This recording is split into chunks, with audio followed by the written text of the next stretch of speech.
Bueno, resulta fascinante pensar en lo que ocurre cuando apuntamos, digamos, un telescopio conceptual de altísima precisión a un punto minúsculo del cielo nocturno. Sí, casi microscópico, diría yo. Exacto, microscópico.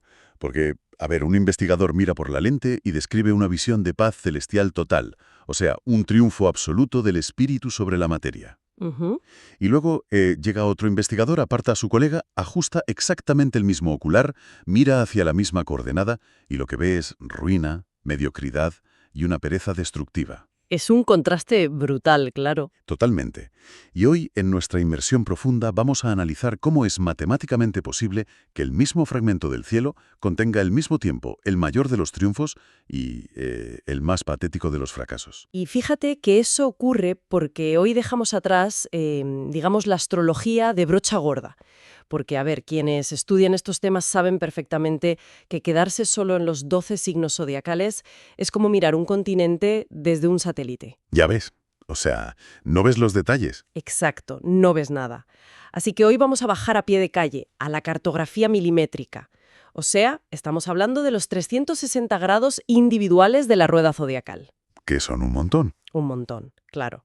Y a lo largo de los siglos, místicos, astrólogos, videntes, se han obsesionado con descifrar el código fuente, por así decirlo, la imagen simbólica exacta de cada uno de esos grados, uno por uno. Vale. Pues la misión de esta inmersión profunda de hoy es precisamente diseccionar uno de esos puntos. Un caso de estudio que me parece extraordinario y que pone a prueba cualquier sistema lógico. Hablamos del grado 8 de Tauro.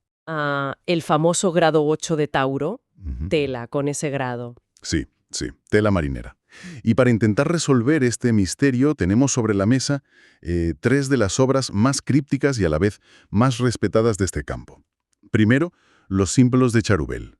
Que fueron publicados a finales del siglo XIX por el místico galés John Thomas. Eso es. Segundo, tenemos la Bolásfera, que es un texto oscuro atribuido a Antonio Borelli, pero que, bueno, llegó a la fama gracias a la traducción y adaptación de Cefarial. Ujú, el hermetismo italiano. Exacto. Y en tercer lugar, los símbolos sabianos, que provienen de un experimento casi insólito llevado a cabo en 1925. Y a ver, el contexto histórico de esos tres documentos es súper crucial para entender la paradoja que vamos a desgranar hoy. Claro, porque no es que se copiaron los unos a los otros. Que va para nada, no estamos hablando de tres personas copiándose los apuntes en absoluto. O sea, Charubel obtenía sus imágenes a través de un trance meditativo y solitario en plena Inglaterra victoriana. Él buscaba el lado más moralista del cielo. Ujú. Luego Cefarial rescató la bolasfera de la tradición hermética italiana, que es mucho más fatalista, más cruda. Sí, como más de advertencia del peligro. Exactamente. Y luego están los símbolos sabianos, que nacen de un experimento loquísimo en el Parque Balboa de San Diego. Mark Edmund Jones, que era un astrólogo supermetódico, llevó a una vidente llamada Elsie Mae Wheeler, que por cierto la mujer estaba confinada a una silla de ruedas, la llevó al centro del parque. ¿Ya? Y allí se pusieron a sacar tarjetas. Sí. Jones llevaba un fajo de 360 tarjetas en blanco. Las barajeaba al azar, sin decirle qué grado correspondía a cada una. Y ella soltaba, en cuestión de segundos, la imagen clarividente que le venía a la mente. Madre mía. Es que esa diversidad de métodos hace que el choque de interpretaciones sea aún más espectacular. Totalmente. Porque, como adelantaba al principio, cuando alguien lee lo que dicen estas tres fuentes sobre este grado en concreto, el grado 8 de Tauro, parece que están describiendo dimensiones paralelas. O sea, no se parecen en nada. Pasan de la rendición divina a la apatía total. Claro, hay un abismo. Así que, para desentrañar cómo encajan estas piezas en nuestra psicología, propongo empezar por la cima de la montaña. Venga, vamos a la visión luminosa. Exacto, la visión de Charubel. El texto para este grado 8 dice textualmente, dos espadas formando una cruz sobre la tierra, y un hombre parado sobre ellas, con un cetro que apunta hacia el cielo. Es una imagen súper poética. Vale, vamos a desgranar esto, porque a primera vista tiene una cualidad cinemática indudable. O sea, a mí me parece el epílogo de una tragedia de Shakespeare, donde el vencedor por fin depone las armas. Ujú. Pero sinceramente, pararse directamente sobre dos espadas, por muy cruzadas que estén en el suelo, a mí me parece una posición de peligro físico extremo. O sea, ¿dónde está la paz en pararse sobre acero afilado? Ya, te entiendo. Pero, a ver, Para entender esa imagen hay que aplicar un concepto fundamental en el esoterismo, que es el de la octava superior. Vale, cuéntame. Pues mira, funciona exactamente igual que en la música. Si tocas un do en un teclado y luego tocas el siguiente do más a la derecha, es la misma nota, la misma esencia, pero vibrando a una frecuencia mucho más alta, más refinada. O sea, la misma energía pero, digamos, purificada. Exacto. Y Charubel siempre intenta describir la octava superior del grado. Y tenemos que recordar que Tauro es un signo de tierra fijo que está muy relacionado con la seguridad material, la terquedad, el confort. El mundo físico, vaya. Eso es. Entonces, las espadas tiradas en el suelo representan el conflicto intelectual, las guerras mentales y materiales que consumen a las personas en el día a día. Al estar cruzadas, formando una cruz o un aspa, indican una cancelación electromagnética. Ah, o sea, que se anulan. Exactamente. Las fuerzas opuestas se han neutralizado mutuamente. O sea, no es que haya ganado la guerra masacrando al rival, es que ha logrado que la guerra se anule a sí misma. Precisamente. Por eso el individuo que se alza sobre esas espadas no está en peligro, porque ha trascendido esa frecuencia. Las espadas ya no son armas activas, o sea, se han convertido en los cimientos, en la piedra sobre la que se apoya su nueva autoridad. Claro, y esa autoridad sería el cetro apuntando al cielo. Eso es. Simboliza a alguien que ya no confía en la fuerza bruta terrenal, o sea, que no busca dominar a los demás cortando cabezas. Al apuntar al cielo, delega su poder en un orden superior. Es la fe triunfando sobre la hostilidad. ¡Qué potente! Es una rendición que paradójicamente lo que hace es otorgar el control absoluto de uno mismo. Fíjate que hay un salto lógico fascinante ahí. El poder real no viene de empuñar la herramienta de destrucción, sino de usarla literalmente de alfombra. Exacto, de pisarla. Pero claro, aquí es donde el telescopio gira y nos encontramos de bruces con la bolásfera. Uf, la caída libre. Sí, porque si Charubén escribe la octava superior, ese estado mental casi búdico, la bolásfera nos arrastra por el barro de la octava inferior. Totalmente. El texto de Sefarial describe lo siguiente. Un anciano, pobremente vestido, parado junto a un río recogiendo pedazos de madera y heno con un rastrillo. La caída desde lo sublime a lo más mundano e insalvable. Y es que el texto no tiene piedad. Advierte que esta imagen denota, cito, poco ingenio y una mente obtusa que lleva a la propia ruina. Madre mía, qué dureza. Sí, y además dice que la persona buscará ganar confort fácilmente, lo que le generará penas y molestias, y remata con esta frase lapidaria: lo que tiene no lo mantendrá y lo que no tiene no lo ganará fácilmente. O sea, la ruina total. Claro, pero es que hay algo que no me encaja en absoluto. ¿Cómo puede la rendición espiritual, esa paz divina de las espadas de Charúbel, convivir en la misma coordenada cósmica con un anciano miserable rastrillando el agua? O sea, están hablando realmente de la misma energía básica. Pues mira, sí lo están. Y ese es el gran peligro que oculta este grado. ¿En serio? Sí, ambos hablan del principio de inacción frente a la lucha material, pero desde dos niveles de conciencia totalmente opuestos. Vale, a ver, explícame esto. Volvamos a la naturaleza de Tauro. Como decíamos, busca la paz, busca la conservación de la energía y la estabilidad material. En la octava superior, conservar la energía significa no entrar en batallas inútiles, confiar en un orden mayor, como veíamos con Charúbel. Pero en la octava inferior, esa búsqueda de no luchar se corrompe. Claro, y se convierte en apatía. Eso es, en apatía, pereza y negligencia total. Es como si el cerebro malinterpretara la orden. O sea, en lugar de decir, dejo de pelear para encontrar paz interior, dice, dejo de esforzarme para que me lo den todo hecho. Exactamente, o sea, el mínimo esfuerzo absoluto. Es que el anciano con el rastrillo refleja una falta total de vigor. Usar un rastrillo para sacar heno flotante de un río que tiene corriente es como intentar barrer la arena de la playa con una escoba de cocina. Jaja, es una imagen buenísima, claro. Es que es la herramienta equivocada en el entorno equivocado, y lo usa simplemente porque el rastrillo le permite quedarse quieto en la orilla. Claro, sin mojarse. Eso es. Sin tener que meterse al agua o sin tener que tejer una red, requiere, digamos, el mínimo esfuerzo cognitivo y físico. Y esa es precisamente la trampa de la falsa comodidad que advierte la bolásfera. O sea, soltar las espadas de las que hablábamos antes no significa soltar el vigor vital. Ya. Confundir esa confianza divina de Charúbel, ese el universo proveerá, con sentarse pasivamente a ver la vida pasar es un error fatal. El anciano busca un retorno máximo con un esfuerzo nulo. Y no funciona. Claro, No funciona. Fíjate en los materiales madera vieja y heno. Son cosas muertas, restos. Está intentando construir una vida con los desechos que la corriente trae por pura casualidad, en lugar de sembrar y cosechar con sus propias manos. Ya te entiendo. La bolásfera advierte que el universo no premia la apatía disfrazada de espiritualidad. Qué buena frase. Y además creo que esa es una coartada psicológica muy habitual hoy en día. O sea, justificar la falta de ambición o el miedo al fracaso diciendo que uno está fluyendo con la vida. Muchísimo. El famoso fluir. Claro, cuando en realidad lo que pasa es que estás en la orilla recogiendo basura con un rastrillo. Totalmente. Entonces, hasta aquí tenemos una tesis y una antítesis clarísimas. Por un lado, la rendición activa que te empodera y por otro, la inacción pasiva que te lleva a la ruina. Parecen conceptos irreconciliables. Y aquí es donde entra la magia del tercer elemento. Exacto. Aquí entra el experimento de Elsie May Wheeler en aquel parque de 1925, los famosos símbolos sabianos, porque se supone que estos símbolos actúan como una síntesis, ¿no? Un elemento que resuelve el conflicto entre las octavas superiores e inferiores. Así es. Los símbolos sabianos suelen ofrecer como el puente alquímico. Tienen esta extraña cualidad de mostrar la energía en un estado potencial puramente psicológico, que explica el mecanismo interno de ambos extremos. Vale, pues atención, porque la imagen que soltó la vidente para el grado 8 de Tauro es muy desconcertante. Es simple, casi infantil. Dice textualmente, un trineo en un terreno donde no hay nieve.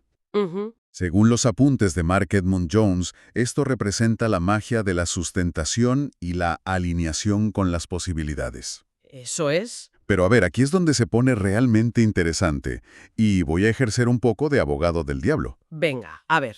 Porque construir o comprar un trineo para usarlo en pleno agosto, o en un lugar donde jamás en la vida ha nevado, suena desde un punto de vista puramente pragmático, rozando la locura o la paranoia. Claro, parece absurdo. De hecho, parece otra forma de evitación, una pérdida de tiempo tan grave como la del anciano intentando sacar heno con su rastrillo. O sea, ¿dónde está el valor de prepararse para algo que el entorno te está gritando que no va a suceder? Entiendo perfectamente tu escepticismo, pero ahí es precisamente donde radica el salto cuántico del intelecto humano. ¿Así? Sí, porque la diferencia crucial entre el anciano con el rastrillo y la persona con el trineo sin nieve es básicamente un principio de la física. Es la diferencia entre la ausencia de energía y la energía potencial acumulada. Vale, desarrolla eso. El anciano representa una ausencia de energía vital. Usa lo que tiene a mano de forma mecánica súper ineficiente. Pero en cambio, el trineo sin nieve es un prodigio de la energía potencial. Es un vehículo estructurado, diseñado con un propósito claro y aerodinámico, que está a la espera de un desencadenante ambiental. O sea, a ver si lo entiendo. El trineo es la energía potencial y la nieve sería el factor cinético que libera esa energía. Exactamente, lo has clavado. Construir un trineo requiere planificación mental. Requiere ir a comprar o talar la madera, darle forma, pulir los patines, armarlo entero. Lleva mucho trabajo, claro. Hay un trabajo enfocado enorme detrás de ese objeto aparentemente inerte.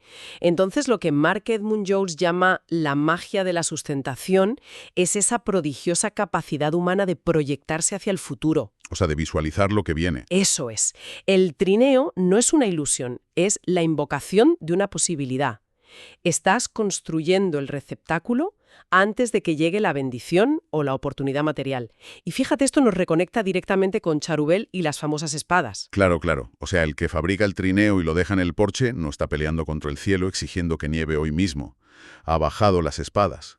Ha hecho su parte del trabajo terrenal y al apuntar el cetro hacia arriba, simplemente espera con absoluta certeza y fe a que la meteorología cambie. Exacto. Sabe que las condiciones van a llegar tarde o temprano. Exacto. Es exactamente lo opuesto a la pereza del anciano. Es lo que podríamos llamar una espera activa. La preparación previa es el esfuerzo terrenal y la nieve es el tiempo divino.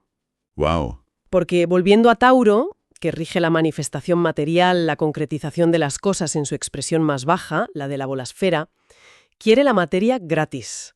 La quiere sacar del río con un rastrillo, sin entender cómo funciona la mecánica del mundo. Claro, sin esforzarse. Pero en la expresión sabiana, la persona sí entiende cómo funciona la materia, construye el vehículo idóneo, el trineo en este caso, y luego se detiene. Y esa detención, ojo, no es pereza, es eficiencia pura. Claro, porque sabe que deslizar el trineo sobre piedras y tierra básicamente lo destrozaría. Exacto, lo haría pedazos. Pero madre mía, hay que tener muchísimo aplomo psicológico para aguantar las miradas de los vecinos cuando tienes un trineo encerado en el jardín en pleno verano. O sea, es una resistencia brutal a las apariencias. Totalmente te llamarían loco. Y eso plantea un problema evidente a la hora de aterrizar todo este conocimiento tan milimétrico en el caos del día a día. Entonces, ¿qué significa todo esto a nivel práctico?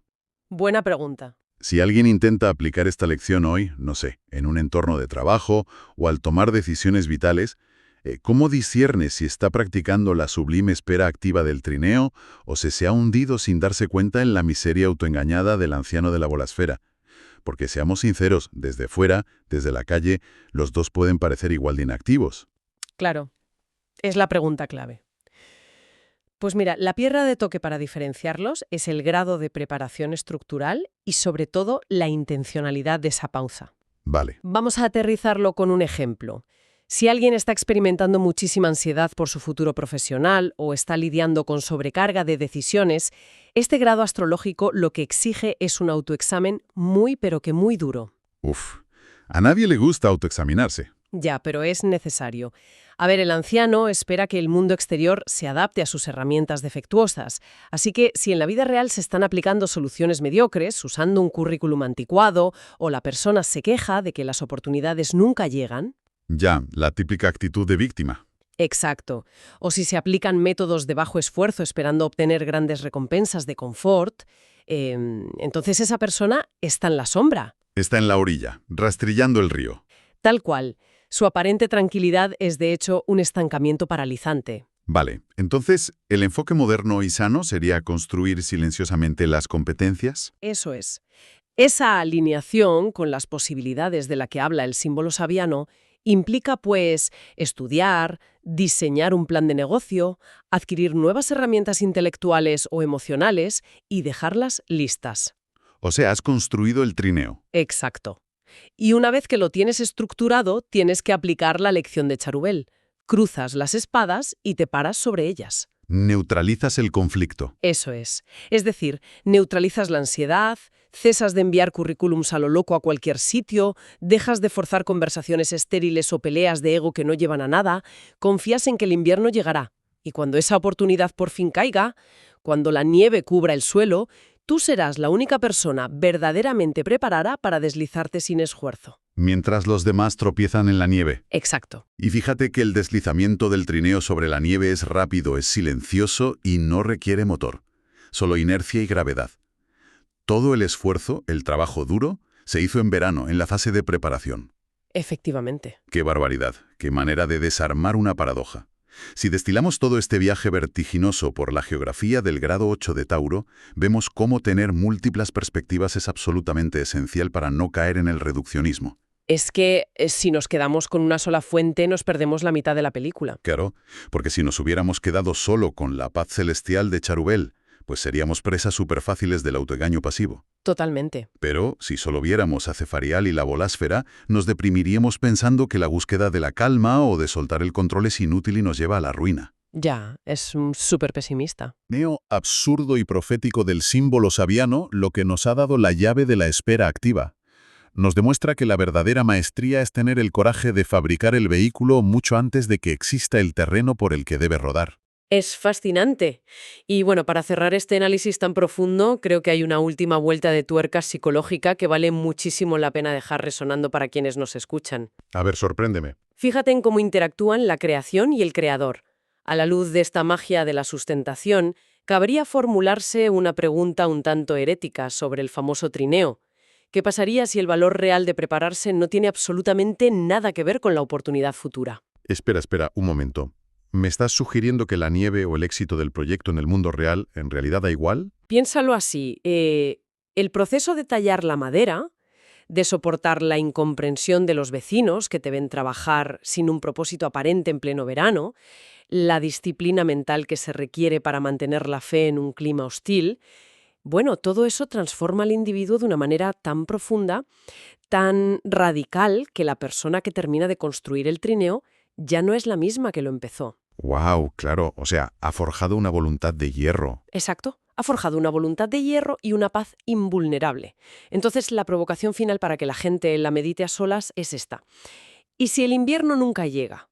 Y sin embargo, ese proceso de alineación silenciosa con el futuro ha convertido a esa persona en alguien que en última instancia ya no necesita el trineo para avanzar. Madre mía. Y si la preparación no es la sala de espera del destino, sino el destino mismo disfrazado de trámite. Romper el espejo para ver qué hay detrás del simbolismo. Formular la hipótesis de que la coordenada cósmica nunca trató sobre lo que pasa fuera, en el clima, sino sobre cómo reorganizamos las piezas de nuestra propia mente mientras miramos al cielo y esperamos. Con eso, creo que hay suficiente material para que cualquiera se replantee cualquier decisión importante que tenga pendiente. Absolutamente brillante.